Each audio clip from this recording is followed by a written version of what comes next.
इमरान खान और उनके साथियों को जानी नुकसान से महफूज रखा।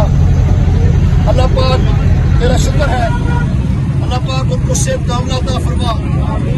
इमरान खान साहब और उनके साथियों की हिफाजत फरमा, पाकिस्तान की हिफाजत फरमा, इस्लाम का कुर्बाना फरमा, यहूद और नसारा को शिकस्त नसीब फरमा, और जो शहीद हो गए हमारे वर्कर उनकी अल्लाह मग़फ़िरत फरमा।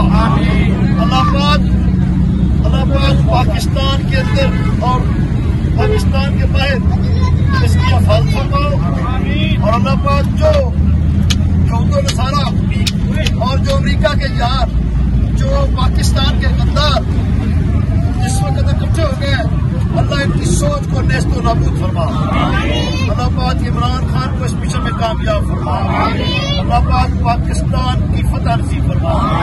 अल्लाह पाक इमरान खान को अल्लाह पाक सेहत कामयाब अता फरमा।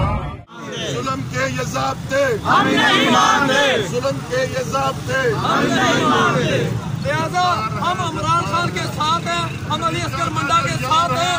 हम जो भी गद्दार है